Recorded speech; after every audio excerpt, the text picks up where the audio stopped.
Você tem uma ideia, se é possível até, quantificar o impacto da controladoria na gestão de um pequeno escritório, de um médio escritório? É esperado, no mínimo, o dobro de produtividade. Sem aumentar a folha, sem inchar a equipe e sem fazer com que os advogados tenham que trabalhar mais. Pelo contrário, dando até mais tranquilidade para o advogado trabalhar melhor, com mais profundidade. O que eu tenho de cliente com a chamada dor do crescimento, então é muito comum eu ouvir relatos do tipo, meu Deus, eu não sei mais nem advogar, porque eu não sei se eu recebo cliente, eu não sei se eu vou corrigir o trabalho da minha equipe, eu não sei se eu estou perdendo, inclusive, prazo, minha equipe está perdendo prazo, eu não sei o que fazer. Eu vejo uns escritórios dizendo assim, olha, eu não preciso nem ter equipe mais, eu vou trabalhar só com captação, vou investir no marketing digital e daí o que eu captar eu terceirizo, faço parceria. Então, banalizou-se, está se banalizando a prestação em si do serviço e o relacionamento com o cliente durante essa prestação do serviço.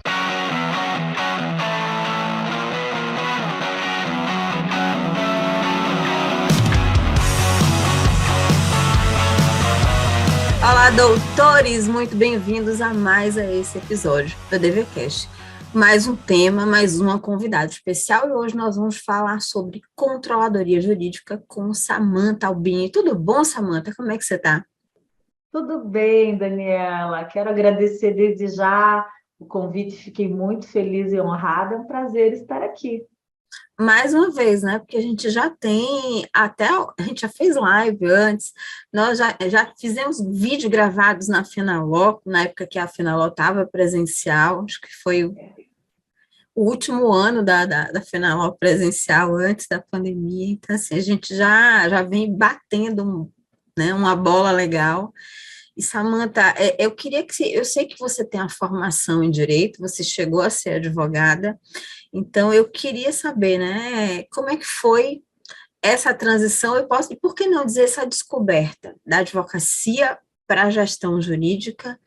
Eu lembro de uma vez, eu não lembro exatamente se foi na Fenaló, você falando que fez a transição por vocação. Eu achei isso muito interessante. Então, como é que você fez essa transição do direito, da advocacia para a gestão jurídica e controladoria? Conta aqui para a gente. Vou contar, vou resumir a história. Eu fiz o direito querendo atuar como promotora de justiça, porque eu não tinha interesse em advogar. Mas, no final da faculdade, tive questionamentos que me levaram a buscar a experiência da advocacia. E aí, advoguei no empresarial, contencioso e consultivo, e eu ia bem, Daniela. Eu tinha bons resultados, eu era elogiada pelos meus colegas, pelos clientes, e tinha bons resultados efetivos, né, nas petições, nas atuações. Mas eu era infeliz. Eu realmente voltava para casa triste todos os dias e comecei a me questionar, porque, veja, quando você não tem um bom desempenho e está infeliz, faz sentido. Agora, quando você tem um bom desempenho, tem elogios e está infeliz, então não foi fácil para mim identificar que era um problema de vocação. Claro, demandou autoconhecimento, né, muita troca de ideia e também uma certa sempre alguma ajuda que vem, né, do universo, eu acho, porque tem uma tia que é advogada, não é, né, parente, ela era casada com meu tio na época, e ela advogava, mas assim, numa advocacia bem específica, apenas consultiva, que na época era quase inexistente esse tipo de advocacia, uma advocacia especializadíssima, apenas consultiva.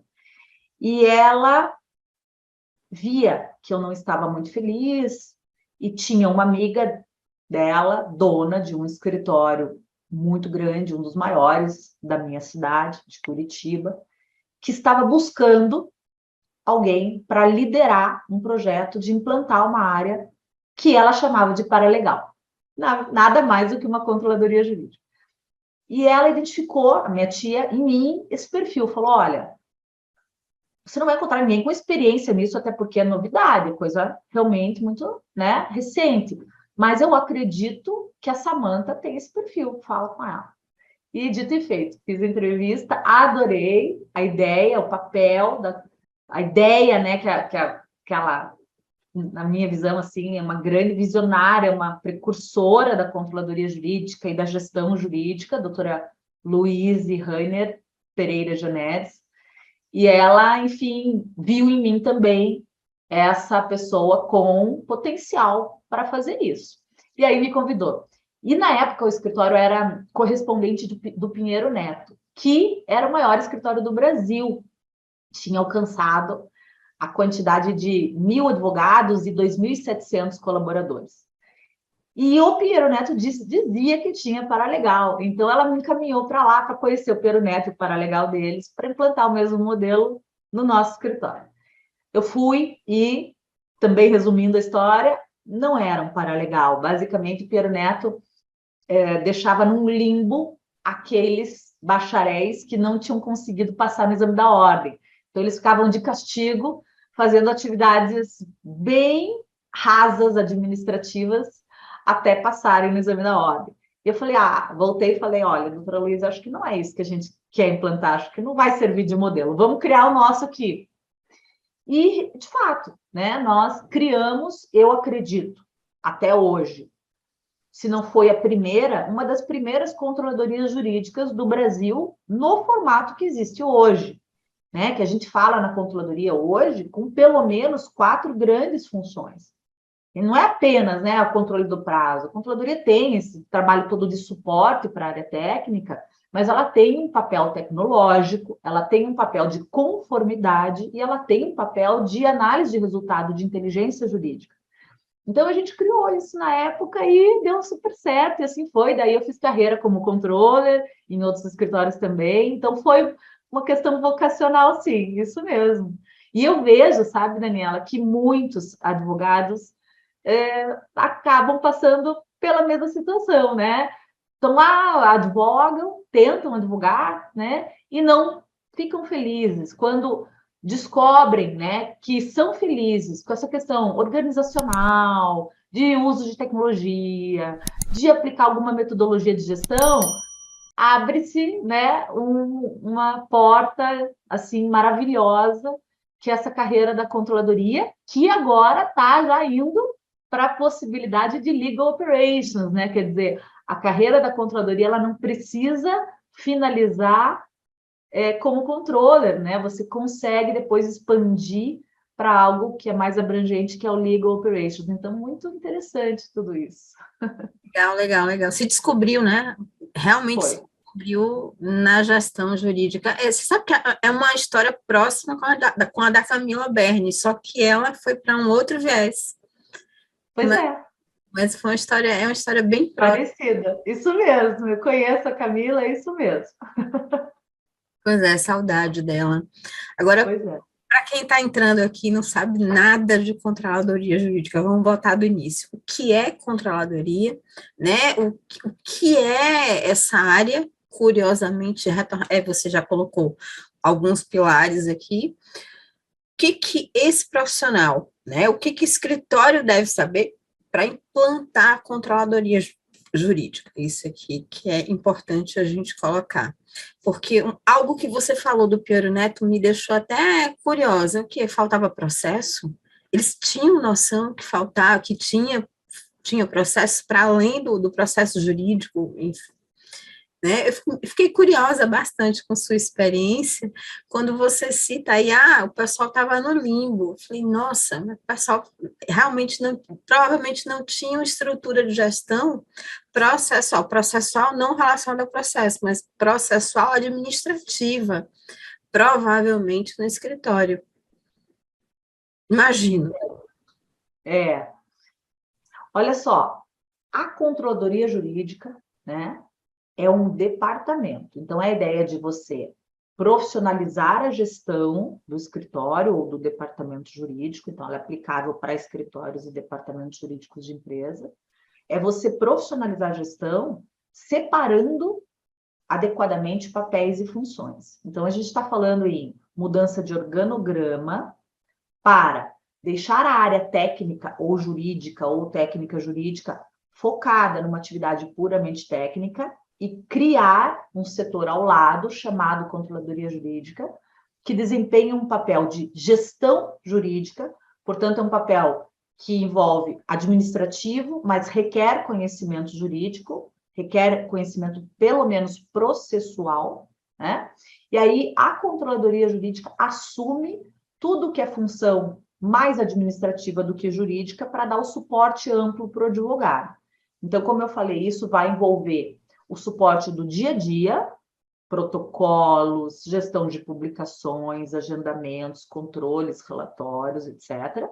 E vai também envolver alimentação ampla do sistema. A controladoria é quem vai fazer 90% da alimentação do sistema, e o que ela não faz, ela vai monitorar e garantir que quem faz está fazendo e está fazendo corretamente.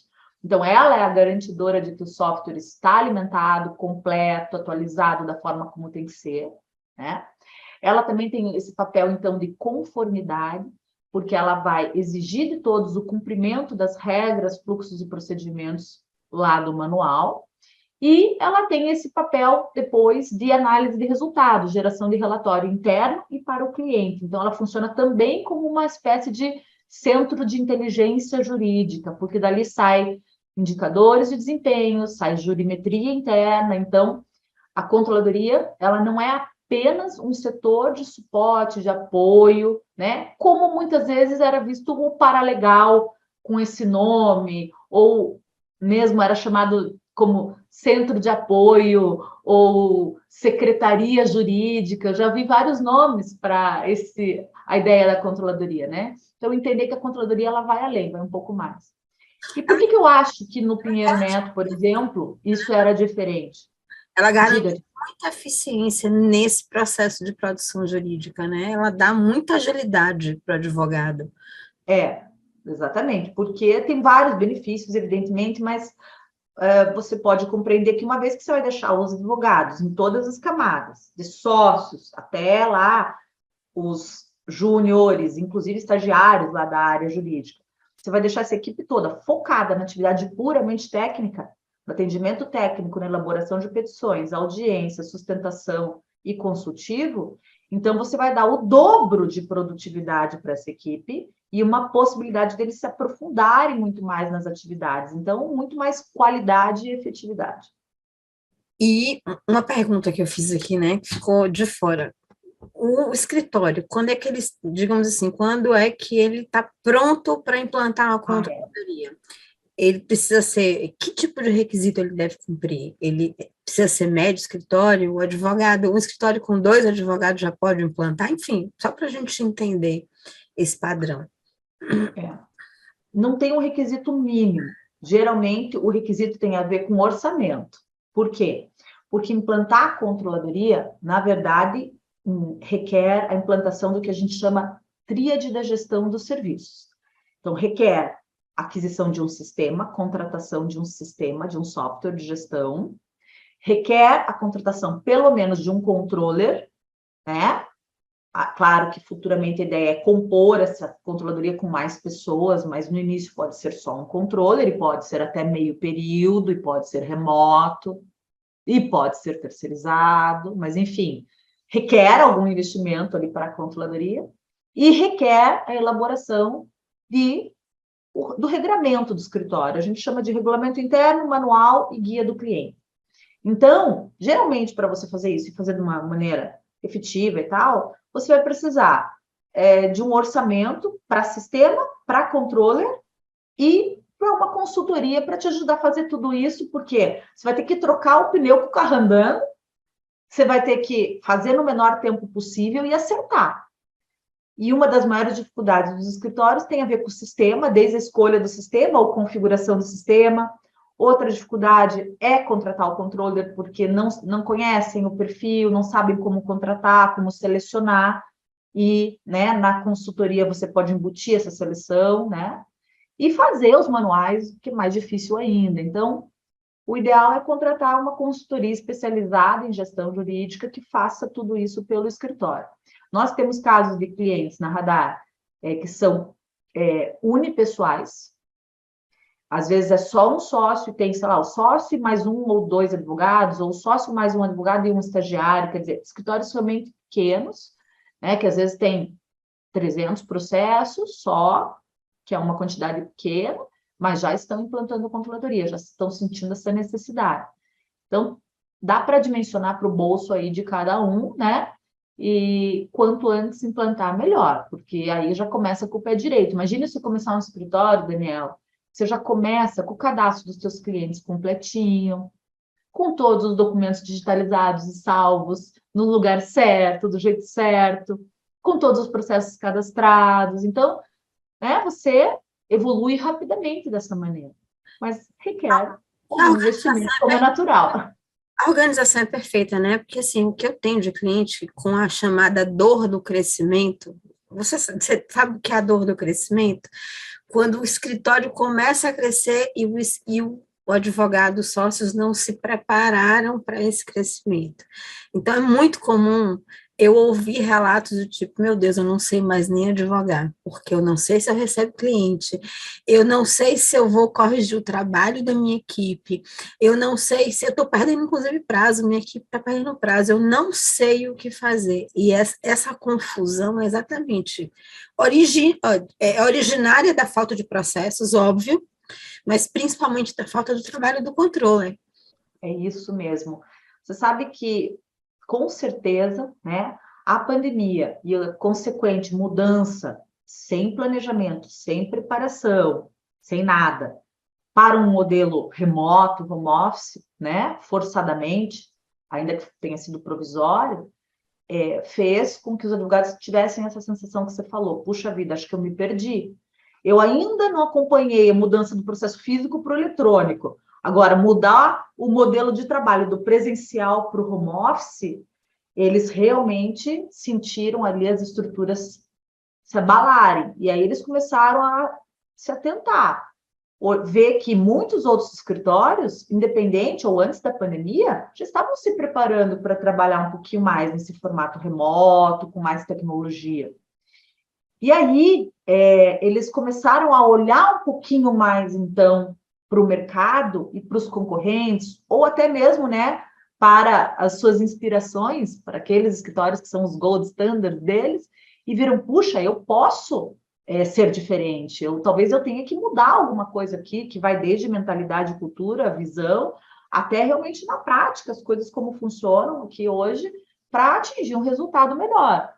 Agora, um pouco antes de falar com você, eu atendi um escritório que o dono, um dos sócios, foi conversar com um amigo, que é advogado também, e esse amigo relatou para ele que ele estava muito bem no escritório, que o escritório estava fluindo, estava crescendo, estava organizado, que ele tinha tido muitas conquistas, inclusive financeiras, nesse sentido.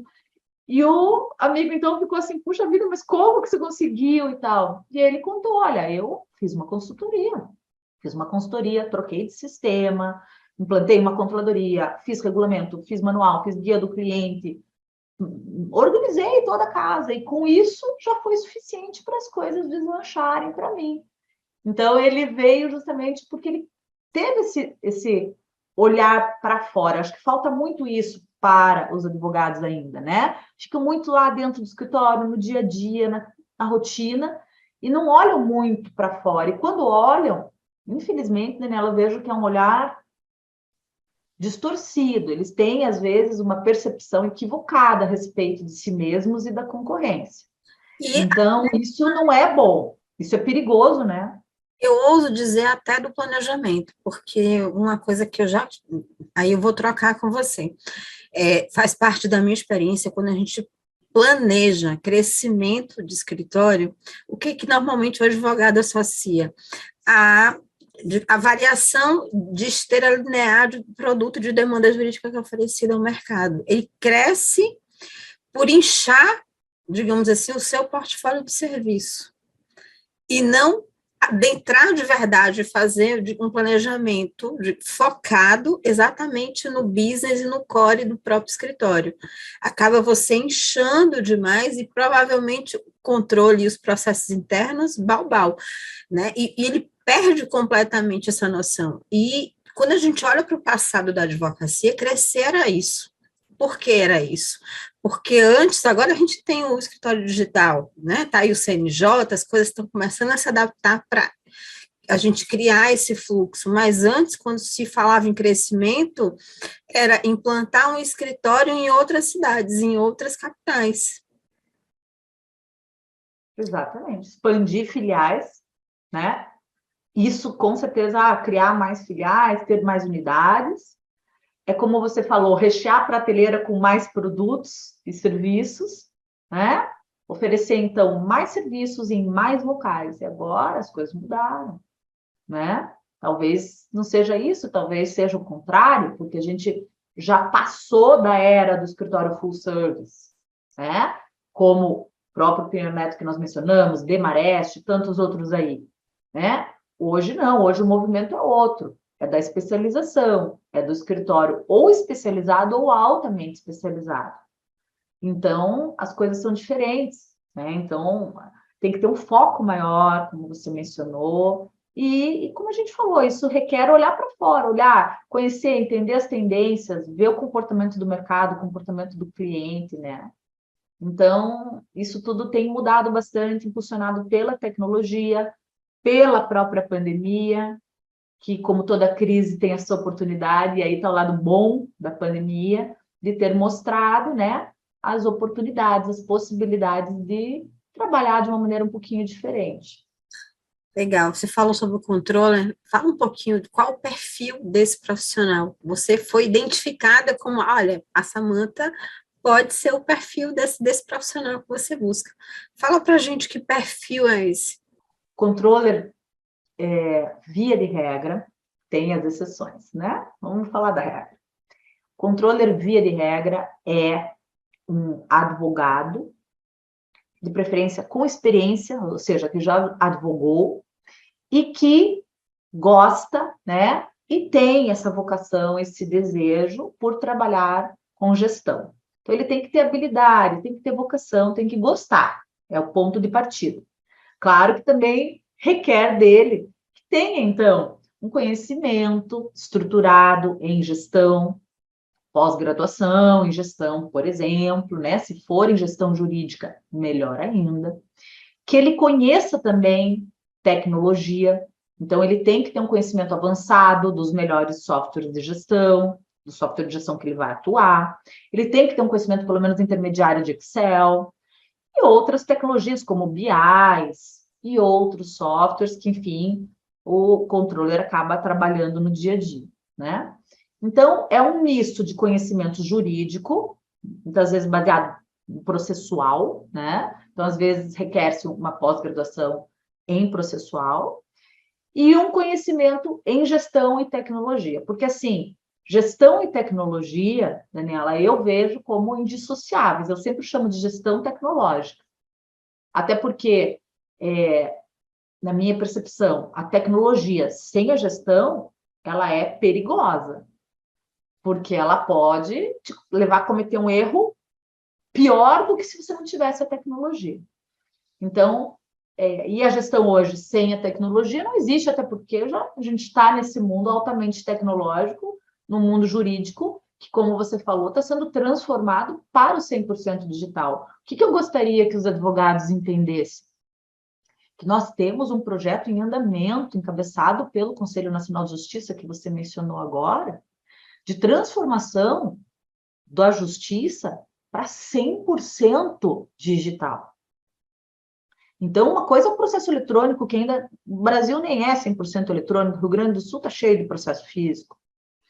Outra coisa é a transformação completa e irreversível, não temporária, como foi na pandemia, de audiências, sustentações orais, os julgamentos em tribunais, oitivas e todos os atos virtuais.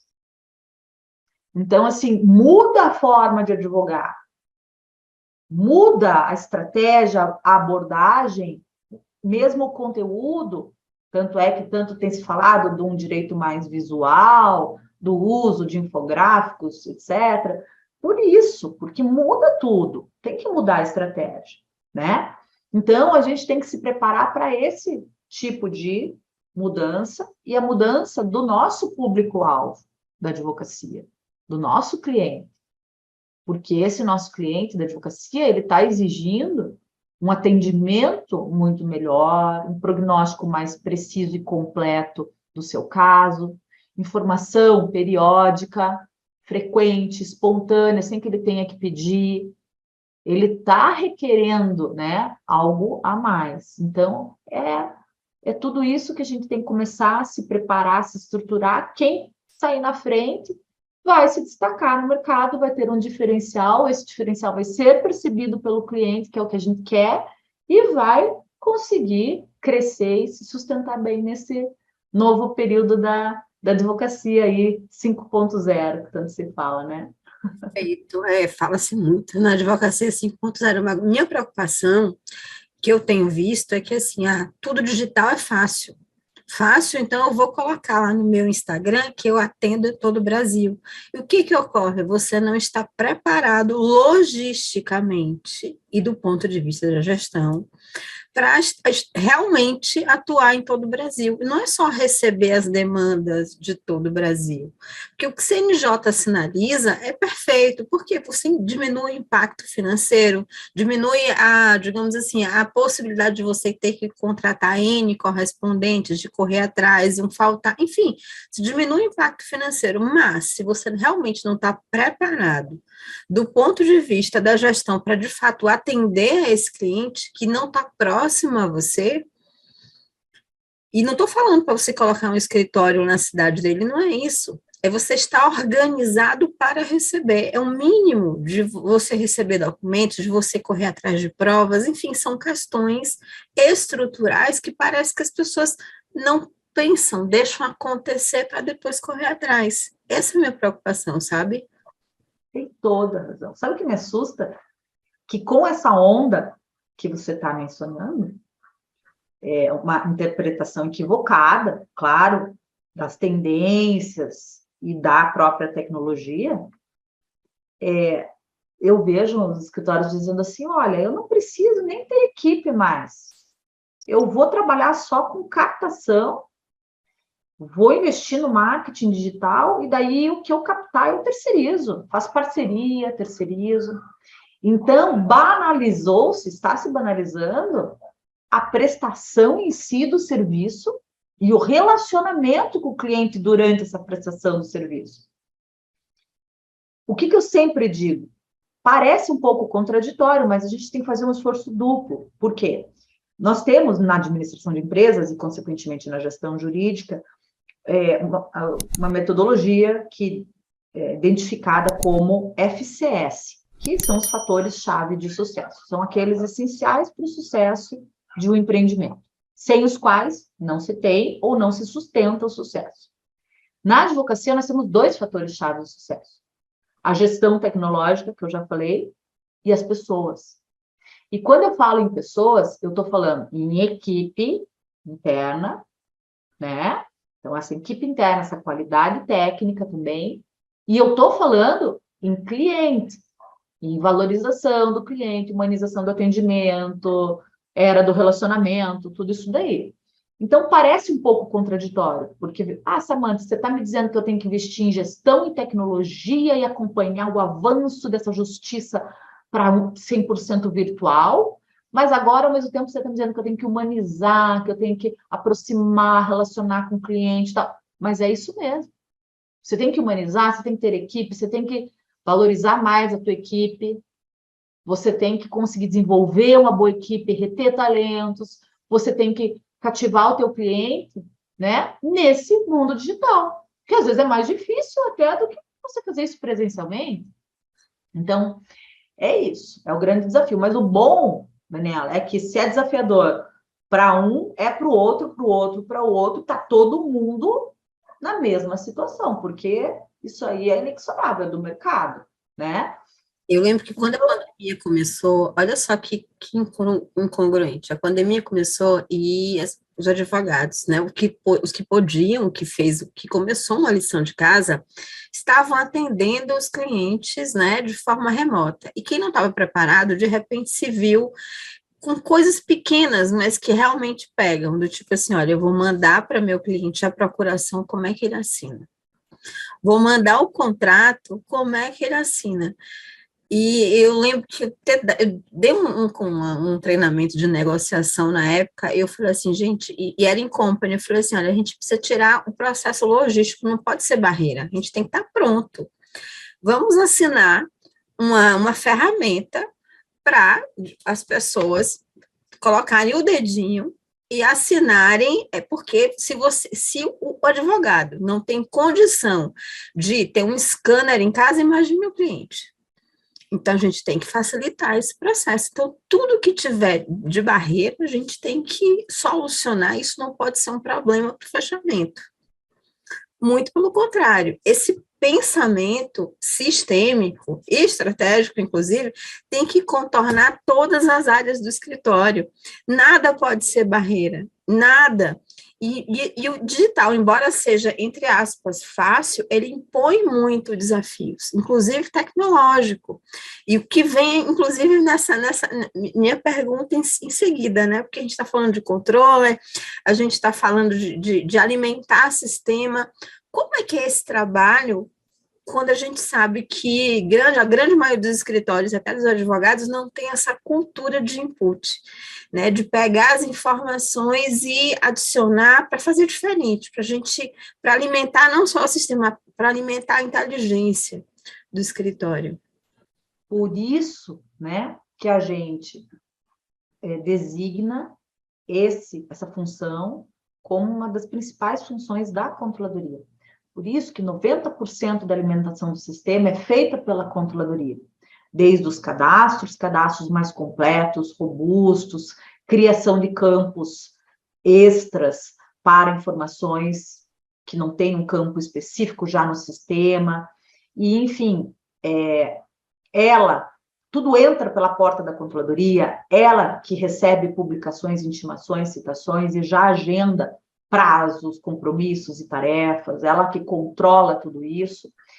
E dos 10% que não é ela que alimenta, que é o advogado que alimenta, que é o sócio que alimenta, que é a secretária que alimenta, né? Porque são questões que eles estão ali diretamente na linha com o cliente, um e-mail que foi mandado para o cliente, um e-mail que foi recebido do cliente, qualquer situação, assim, uma decisão que vai se tomar num processo e vai ou não vai recorrer e tem que colocar isso no sistema.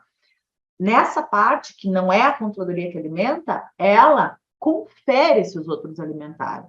E se não alimentaram, ela cobra. Então, por isso que funciona. Por isso que é efetivo.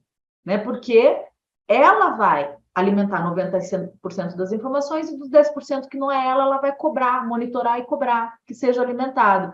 Então, o input, que realmente não é da cultura dos advogados, ele vai acabar sendo feito. O bom é que a controladoria vai fazer quase tudo, então não fica pesado para os advogados ficar alimentando horas e horas lá o sistema. Sem falar que, assim, você está falando, mas eu imagino, né, que quando está tudo funcionando, eu estou falando eu imagino, porque normalmente quando os meus clientes que eu dou consultoria é um tratamento de choque quando a gente entra, e posso lhe dizer que 95% não tem controladoria. Então, é um choque grande, principalmente quando a gente tenta, digamos assim, implantar relacionamento. E relacionamento com o cliente, que é essa rotina de você enviar relatório, ter essa rotina de feedback com o cliente. E o objetivo parece bobo, mas não é. O objetivo é porque a gente sabe que quem traz mais lucratividade é o cliente da casa. É quando ele fecha novas demandas. E a gente só conquista isso com relacionamento. E como você falou, o relacionamento em uma prestação de serviços jurídicos, que é um escritório de advocacia, ele se dá por meio de informação, de relatório e reunião e atendimento. Você não tem outro, você não tem matéria-prima, é informação, você está trabalhando com informação. Você está trabalhando com prognóstico, você está dizendo uma previsão para o teu cliente do que pode acontecer naquele caso, você está acompanhando, você está, claro, né, trabalhando para aquilo, para o melhor resultado possível para o teu cliente, mas o que ele percebe é o quê? É o relatório que você manda, é a reunião que você faz, é a informação que você manda para ele. Então, esse, né, é o grande pulo do gato, se o advogado entender que essa é a matéria-prima que ele tem que trabalhar para o relacionamento. Eu vejo os escritórios que dizem, mas é que a gente quer mandar lá o cartãozinho de parabéns para o cliente, a gente quer mandar um brinde no final do ano. Claro, ótimo, tem várias ações interessantes aí que vocês podem fazer, mas não adianta também pensar nessas ações se você não estiver mandando relatório, não estiver fazendo a reunião, não estiver dando atendimento. A base do relacionamento é a informação. É a informação no formato de relatório, de reunião, um telefonema, o que seja para o cliente. Então, é isso que precisa mudar um pouquinho. E o interessante, Daniela, que eu vejo, porque eu sou partidária de algumas coisas assim que a maioria, ou quase a totalidade dos advogados discorda, mas que quem entende e aplica fala, nossa, é isso mesmo. Então, eu penso que se você se propõe a ser advogado, você tem a obrigação de acompanhar ativamente os seus casos, não só esperar vir publicação. Você tem a obrigação de monitorar o andamento dos casos e, periodicamente, informar o teu cliente sobre o andamento dos casos para tranquilizá-lo, mesmo que ele não peça a informação. Eu penso que isso é uma obrigação do advogado, ainda que não conste em lei nem no contrato. Mas é que tá. Tanto é. Né? Não, mas isso é verdade, tanto que você talvez não esteja acompanhando esse dado, mas no Código de Ética, a quantidade de clientes que representam o advogado exatamente por essa falta de informação e transparência é absurda, sem falar que também no Código de Ética existem muitos advogados que não prestam conta porque não tem mais os dados daquele cliente. Ele perdeu o relacionamento, ele passou 1, 2 anos sem procurar o cliente se mudou de telefone e ele não tem mais. Como isso pode acontecer, Samantha? Que negligência é essa? São essas incongruências que a gente ainda vê acontecer, né, Daniela? Mas eu acho que os dias contados esse tipo de advocacia, né, não vai mais subsistir, até porque mesmo escritórios muito pequenos, escritórios do interior, da região mais pobre, enfim, são escritórios que já estão também buscando. Eu tenho alunos e tenho clientes que são de regiões assim muito simples e tal, e eles estão buscando essa profissionalização, esse trabalho mais eficiente, esse relacionamento melhor com o cliente. Então, eu acredito que a gente ainda vive essas incongruências, mas é por pouco tempo. Eu espero, mas não é só aqui na Bahia, é o dado do próprio TED. Isso tudo está vinculado à questão da falta de prestação de contas. Ainda existe, e é a maior razão de representação no Código de Ética por advogados. É por isso que a gente vive uma incongruência e, ao mesmo tempo, você tem uma realidade triste, né? Uma realidade triste de abandono de cliente e o cliente, de fato, se sente abandonado e que a gente coloca em xeque a qualidade da prestação prestação de serviço que é feita no mercado. A gente precisa, que eu falei, elevar o sarrafo dessa qualidade de atuação jurídica. Por isso que eu acredito tanto na gestão, exatamente por isso, porque se tem uma ferramenta que serve para, digamos assim, se aumentar a qualidade do serviço jurídico que é prestado, é a gestão.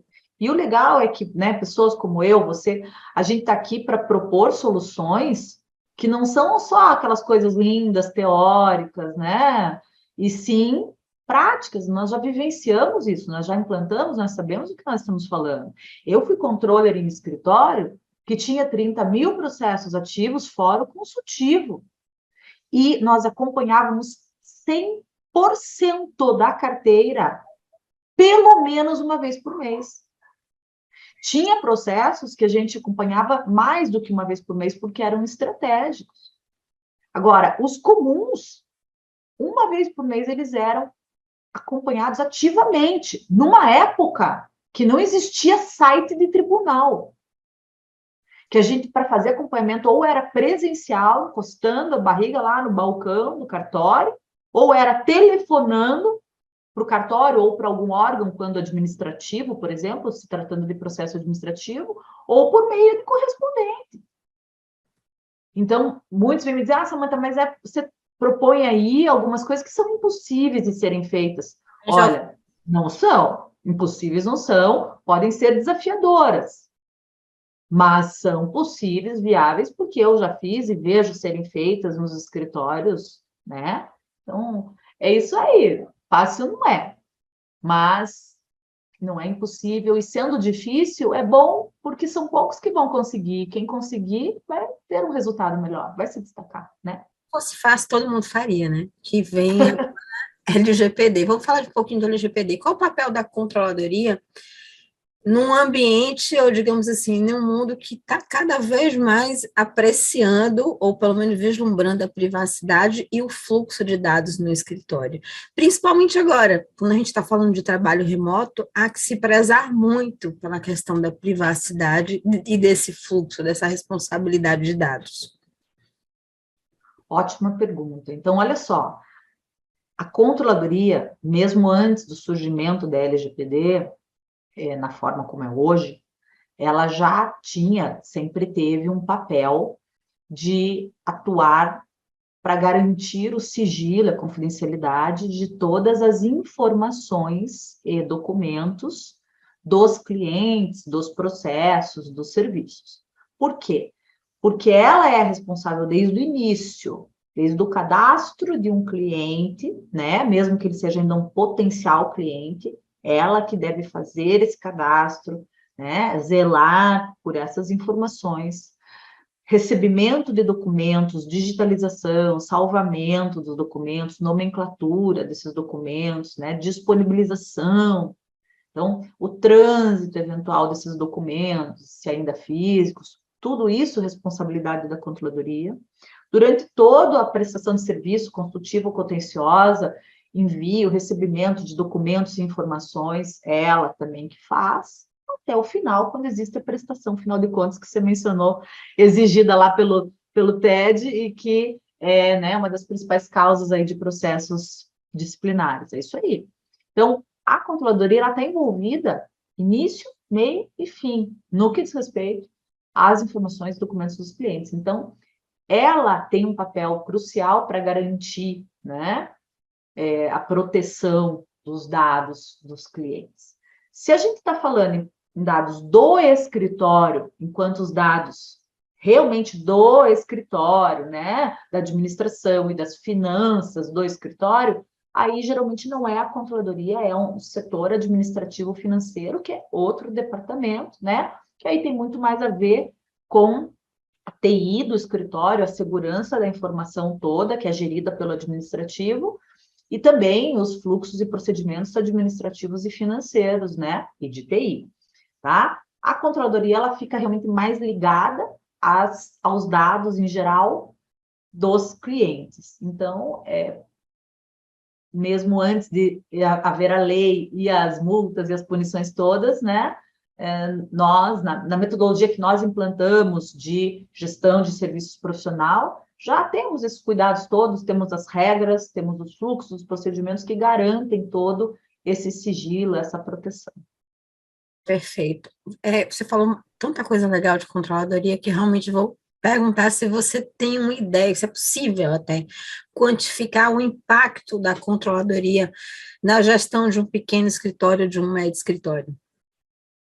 Olha, eu tenho ideia, inclusive, quando eu escrevi lá o meu primeiro livro sobre o assunto, e depois disso, frequentemente, eu faço uma análise de casos concretos que nós acompanhamos, né? Então, a gente sabe que realmente são verdadeiros e a gente acompanha depois, mesmo depois, né, o desenrolar e a consolidação daquilo. Então, veja, primeiro impacto que eu mencionei, é esperado, no mínimo, o dobro de produtividade.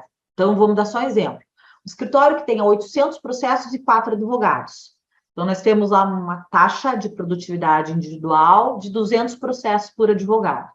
Vamos dizer que estejam já todos aqui no seu limite de produtividade, sem controladoria. Implantou a controladoria, tá? Claro que eu vou ter um investimento, como a gente já falou nisso, mas implantou a controladoria, eu consigo, no mínimo, em vez de ter 800 processos, eu posso administrar 1.600 processos. Duplicar a taxa de produtividade individual de 200 para 400 processos por advogado. Sem aumentar a folha, né? Sem aumentar a folha. Sem aumentar a folha, sem inchar a equipe e sem fazer com que os advogados tenham que trabalhar mais. Pelo contrário, dando até mais tranquilidade para o advogado trabalhar melhor, com mais profundidade e tudo mais. Então, esse benefício, essa vantagem, essa consequência, ela é verificada matematicamente nos nossos casos concretos. Tem situações em que essa produtividade triplica, quadruplica ou quintuplica. Eu já tive casos de quintuplicar. Claro que isso vai depender de vários fatores, não apenas da controladoria em si e do escritório, mas da área de atuação, dos tipos de processo, se são processos padronizados ou não, se tem audiência ou não, tem uma série de fatores, mas pode chegar a ser 5 vezes superior à produtividade. Portanto, por mais que você vai ter que investir, né, em ter um controller, em ter uma equipe de controladoria, se for o caso, em ter um software, que isso às vezes já tem, o software, vai investir numa consultoria, mas esse investimento ele retorna durante a própria consultoria em poucos meses, né? Nos casos extremos, a gente vê esse investimento retornando de 6 a 12 meses, mas é esperado que em 6 meses ele já tenha retornado e já esteja trazendo mais faturamento e lucratividade. Então, a controladoria, ela tem casos e casos, porque depende muito da área de atuação e do faturamento e da lucratividade decorrente dessa área de atuação, né? Evidentemente que há escritórios que têm uma margem muito maior na sua atuação, mais especializados e tal. Mas, de qualquer maneira, né, nós temos casos, por exemplo, com a implantação da controladoria, conseguir em 12 meses um aumento de 60%, 80% no faturamento, de 40% a 60% na lucratividade. Então, é muito grande, né? Tudo isso medido por indicador de desempenho, dados objetivos no software, né? A vantagem é gigante. E como que a gente comprova isso, Daniela? Um simples dado. Não existe desimplantação de controladoria, né? Quem entende o que é controladoria, quem implanta da forma adequada a controladoria, só trabalha para aprimorar, para ir além, e nunca para retroceder nessa decisão. Porque sente todos esses efeitos que eu estou falando para você. E porque também a controladoria está sendo, como você colocou, uma exigência de alguns clientes em relação a LGPD, compliance, gestão de qualidade. Então, tudo, né, acaba casando aí, colaborando para a controladoria ser vista como um setor cada vez mais necessário e estratégico. Muito legal. Samanta, a gente está quase chegando no final, infelizmente, porque o papo aqui eu ia até amanhã de manhã. É tanto assunto. E muita coisa, né?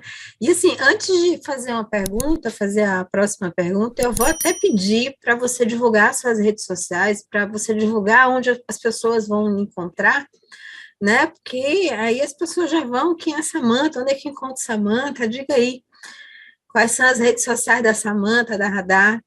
Nós estamos sempre como radar da gestão. Então, estamos assim no Face, no Insta, no LinkedIn, nosso site também é esse, Radar da Gestão, tá? .com.br, estamos em todas as redes sociais e, enfim, vocês nos encontram facilmente aí para poder fazer um diagnóstico. Nós gostamos muito de atender, Daniela, de uma forma personalizada. Nós temos os nossos métodos, nossa metodologia, que tem, evidentemente, padrões de trabalho, mas nós fazemos sempre uma reunião, eu faço, com todos os clientes para fazer um pré-diagnóstico, para entender a necessidade dele, para daí fazer uma proposta de trabalho, sem compromisso nenhum. Inclusive, tem cliente que chega para nós, eu quero fazer isso, e a gente diz o contrário. Não, calma, não quero abraçar o mundo. Vamos por etapas, vamos priorizar, porque a gente já sabe que às vezes não funciona fazer tudo ao mesmo tempo, né? Então, nós já damos uma certa consultoria ali, uma mentoria para o cliente poder tomar decisões já no início sobre o que ele deve fazer, qual que é o serviço adequado para ele, será que é uma consultoria, será que é um curso, será que é uma mentoria? Então, tudo isso nós fazemos. E eu também gostaria de colocar que tem uma outra necessidade do mercado, né, Daniela? Que é a seleção de profissionais. Os escritórios não sabem selecionar bem os profissionais, seja controller, seja quem for, advogado, estagiário, secretária, né? Então, nós criamos na Radar uma área chamada Radar RH. Nós já sempre fazíamos esse apoio de seleção para os escritórios sem ter isso oficialmente. E agora já faz 1 ano e meio que nós temos essa área implantada, com resultados excelentes, e fazemos seleções em 9 etapas e com 6 meses de garantia. Então, isso é bom porque é uma ajuda interessante para quem está precisando aí desse suporte, né? Legal. Agora, vamos para a nossa pergunta. O escritório decidiu, né? Ele quer implantar a controladoria jurídica. Por onde ele deve começar, Samanta? Você acabou de falar que escuta, né? Que o caminho não é implantar tudo de vez. Por onde esse escritório deve começar? Os primeiros passos para implantar a controladoria é definição de sistema do software de gestão, porque vamos lembrar que a controladoria é, na verdade, a tríade da gestão, precisa do sistema, precisa da controladoria, precisa do regramento. Então, software é uma decisão, por quê? Porque você pode ter que trocar de sistema, migrar dados, você pode ter que manter o teu sistema, mas ainda assim fazer uma mudança de versão, uma reconfiguração, um saneamento, completar dados que estão faltando, mandar fichas que estão, ou pastas que estão ativas, mas cujos processos já finalizaram para o morto. Então, você tem que fazer todo um trabalho ligado ao sistema. Isso demora 30, 45 dias. Então, esse é um dos primeiros passos. Um passo que pode ser concomitante a esse é a contratação de um controller. Não tem dado oficial, mas pelos dados da Radar, 95% das situações de implantação de controladoria são feitas com controllers selecionados externamente. Ou seja, não é alguém que já está no escritório. Por quê? Porque, via de regra, a gente não tem essa pessoa com esse perfil, ou se tem, aquela pessoa não quer ser controller. Então, né, a maioria aí, 95%, então quase a totalidade, na verdade, das seleções de controller são feitas externamente. Então, a primeira decisão é, vamos implantar? Vamos. O nosso software é adequado ou não? Está entre os 3 melhores do mercado ou não? Vamos trocar? Não vamos, né? Vamos atualizar a versão, tudo isso. E controller? Qual vai ser o perfil? Como que nós vamos contratar? Qual vai ser a forma de contratação? Qual vai ser a remuneração?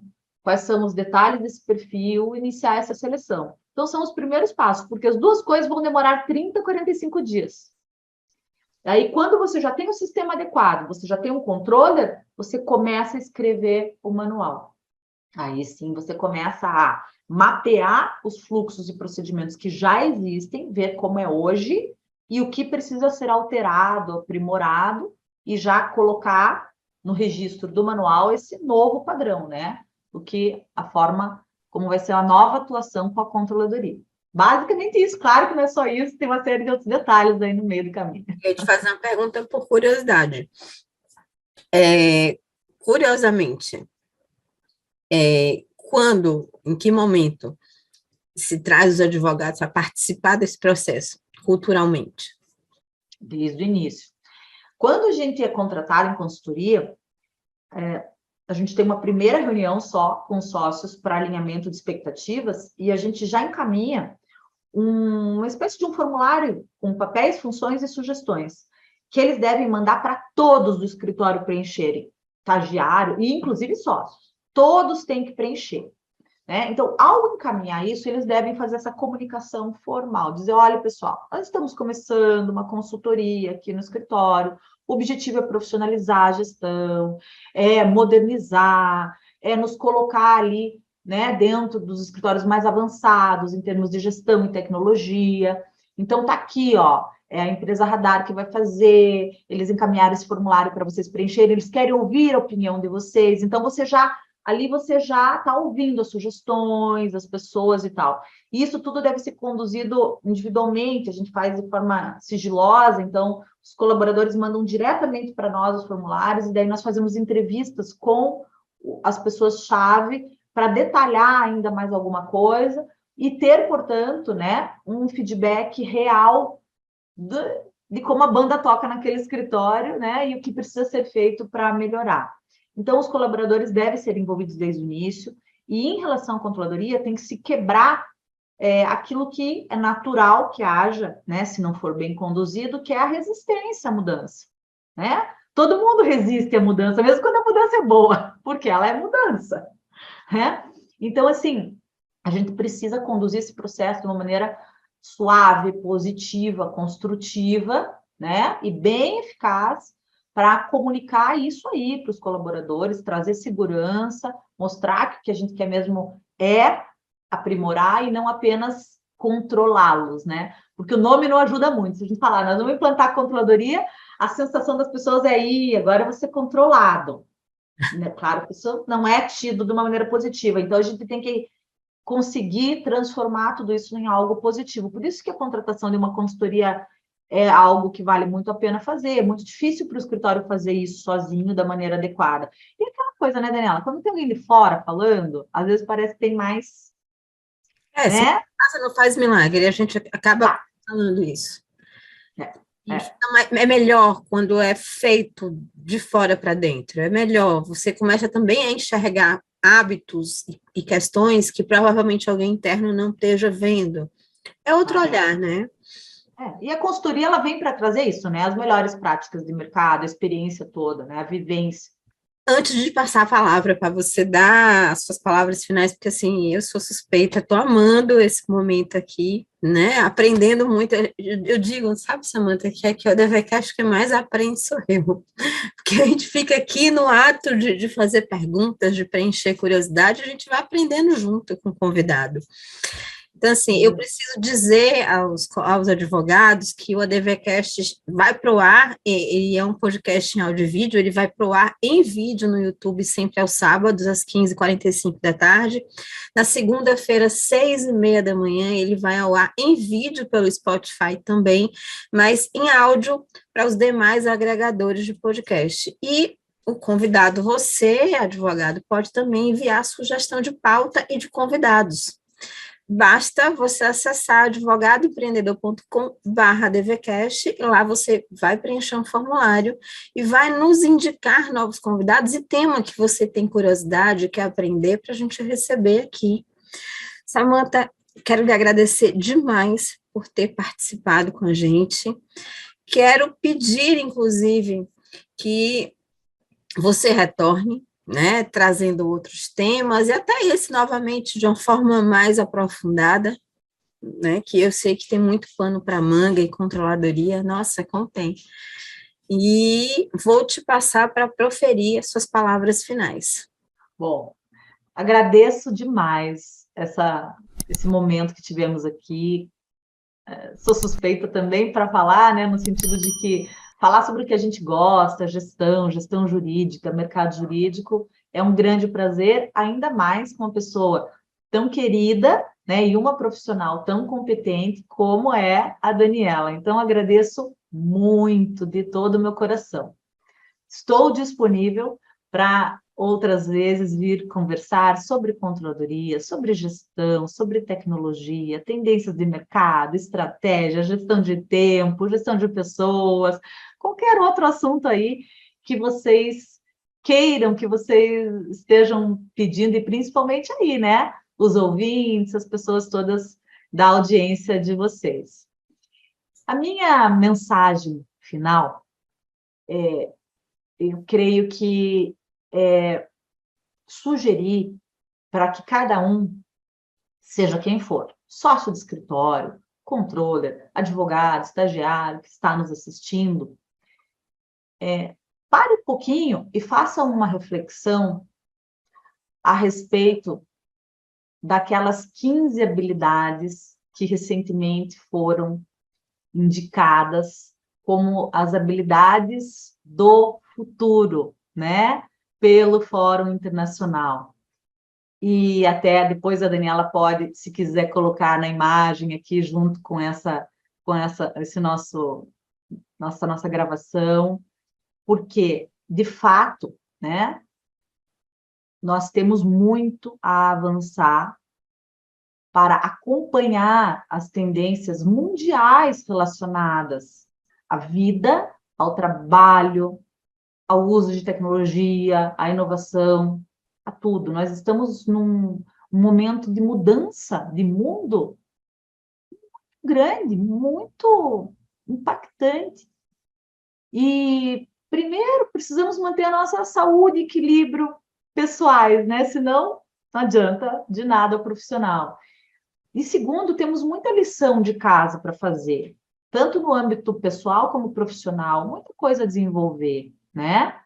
Mas o legal é que agora a informação está tão disponível, ela está aí, basta a gente garimpar e saber usar da melhor maneira. Então, a minha mensagem final é essa. Eu acredito num mercado jurídico que vai acompanhar todas as tendências aí, e eu acredito em pessoas que vão justamente fazer isso acontecer, né? Porque vão se desenvolver e vão ter novas habilidades para esse futuro aí do mundo. É isso, Daniela. Muito obrigada de novo. Eu que agradeço. Vamos à evolução do mercado jurídico, porque isso é o que mais a gente anseia, né? Ao rompimento de mentalidades, né? Ao rompimento de paradigmas e o olhar cada vez mais, eu sei que é desafiador, mas o olhar em torno do seu próximo, do mercado, das pessoas que estão próximas a você, porque a gente não pode esquecer que a advocacia é uma atividade fundamentalmente humana, né? E, infelizmente, em algum ponto houve essa desconexão. E agora a gente tem que voltar a nos conectarmos com esse lado. Então, assim, quero te agradecer demais por ter aceitado o nosso convite, ter encontrado um espaçozinho na sua agenda para nos receber. Doutores, nos sigam também nas redes sociais, a gente está no Instagram, Daniela Mascarenhas Oficial, a gente está no YouTube, você pode pesquisar ou pode clicar no navegador advogadoempreendedor.com/YouTube, que vai direto no nosso canal do YouTube também, estamos no LinkedIn, no Facebook, como Advogado Empreendedor, enfim, a gente está em todas as redes sociais. Quero agradecer mais uma vez a Samantha e a você, doutor e doutora, por estarem aqui com a gente até esse momento. Abraço grande e a gente se vê no próximo episódio do DVCast. Abraço.